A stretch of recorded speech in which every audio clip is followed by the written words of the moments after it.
साथियों नमस्कार। मैं आपका दोस्त सुरेश जोशी। निरंतर ही आपके अंदर एक बेहतर ऊर्जा का संचार करने के लिए मैं पुनः आप सभी के बीच में उपस्थित हुआ हूँ। साथियों, मैं आप सभी को आज की शुभ सूर्योदय की हार्दिक रूप से बधाई देता हूँ, जिससे कि हम एक नया सूरज, एक नया दिन देखने के लिए अपने को सुरक्षित अनुभव कर रहे हैं, सुरक्षित महसूस कर रहे हैं और आज की शुभ किरणों का आनंद लेने के लिए हम आगे बढ़ रहे हैं। साथियों, आज का यह वह टॉपिक है कि मनुष्य अपने लक्ष्य को जब प्राप्त करने के लिए जाता है या अपने छोटे बड़े कार्यों को पूरा करने के लिए शादी विवाह से लेकर के और अन्य किसी भी उस वस्तु को पाने के लिए जब वो दिल से इच्छा करने लगता है, दिल से पूरी ताकत लगाता है, तो ईश्वर को भी यह देने पे मजबूर होना पड़ता है कि भक्त ने या किसी व्यक्ति ने मुझे पुकारा है, और पूरी कायनात उसको मिलाने के लिए तैयार हो जाती है। तो साथियों, इसका पारंपरिक मैं आप सभी को उदाहरण देता हूँ कि जिस प्रकार से आप देखिए कि निरंतर समय पर ही किसी पेड़ पर फल लगते हैं और पत्ते भी हरे होते हैं, उसके पश्चात समय पूरा होने के पश्चात वो फल भी गिर जाते हैं और पत्ते भी गिर जाते हैं, और एक समय ऐसा आता है साथियों कि फल जो है पक कर के नीचे गिरना शुरू हो जाता है और उसे हम खा लेते हैं। उसके बाद तुरंत फिर नए तरीके से फिर दोबारा उसी प्रकार से पेड़ों में फल और पत्ते लगना शुरू होते हैं। तो कहने का तात्पर्य यह है, निश्चित समय आने पर चीज़ें स्वतः होने लगती हैं साथियों, लेकिन उसके लिए हमें भगवान कृष्ण की वो बातें याद रखनी है, महाभारत की वो बातें याद रखनी है कि अर्जुन को बताते हुए जब पूरा महासंग्राम छिड़ा हुआ था, तो उस समय अर्जुन द्वारा जब उन्होंने धनुष और बाण अपना गांडीव रख दिया था, तो भगवान श्री कृष्ण कहते हैं कि हे पार्थ, हे अर्जुन, इस प्रकार से अगर तुम धनुष गांडीव नीचे रख दोगे तो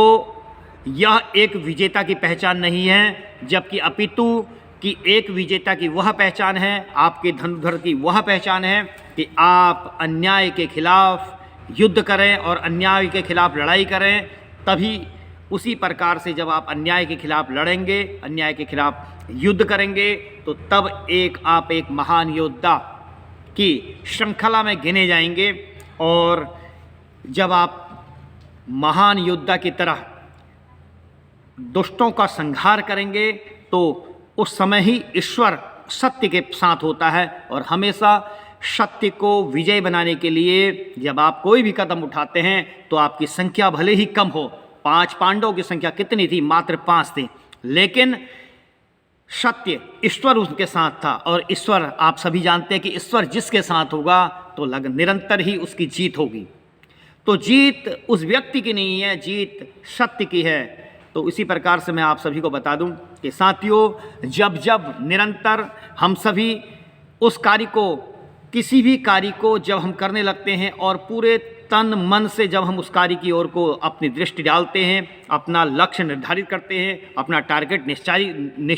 निर्धारित करते हैं, तो तब जो है ईश्वर भी हम सभी पर कृपा बरसाता है। एक छोटी सी कहानी में आप सभी को लेकर के चलता हूँ कि आज से बहुत समय पहले की बात है कि एक महान व्यक्ति, एक अमीर व्यक्ति, जो निरंतर उनकी छवि पूरे विश्व में प्रख्यात रूप से विद्यमान थी, और वो अपने नए टारगेट के लिए, अपने नई सभा के लिए और संबोधन के लिए उन्हें जाना था। उन्हें एक स्पीकर के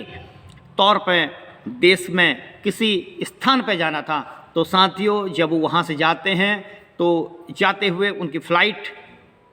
में उनका जाना होता है। तो फ्लाइट में जब उनका जाना होता है तो अपने निश्चित समय पर चले जाते हैं। निश्चित समय पर जा कर के जब फ्लाइट में बैठते हैं तो समय बचे रहता है, समय आधे से पौन घंटे का समय उनके पास बचे रहता है। तो जा कर के वो बड़े अपने को खुशी महसूस कर रहे होते हैं, और कि अभी समय उड़ान भरने में आधे से पौन घंटे का समय है। तो इस वजह से वो अपने लैपटॉप और अपने अन्य वो सब सारी चीज़ें, जानकारियाँ जुटाते हैं, क्योंकि उन्हें एक बहुत बड़ी सभा का संबोधन करना था।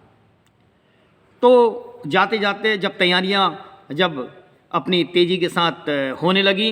तो अब देखते देखते क्या नज़र आने लगा कि वो व्यक्ति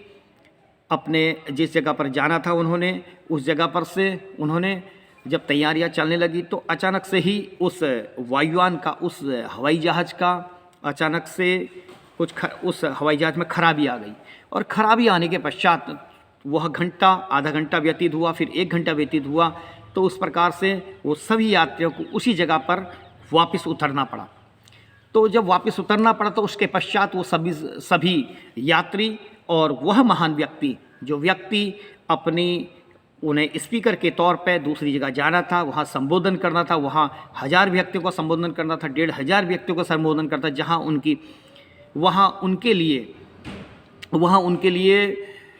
वहाँ जो जगह थी और सभी लोग इंतज़ार कर रहे थे। तो नीचे उतरते ही अचानक से पूरा मौसम ख़राब हो गया। मौसम ख़राब होने पर उन्होंने टैक्सी बुलाई। टैक्सी में जब जाना हुआ उनका, तो जाते जाते टैक्सी में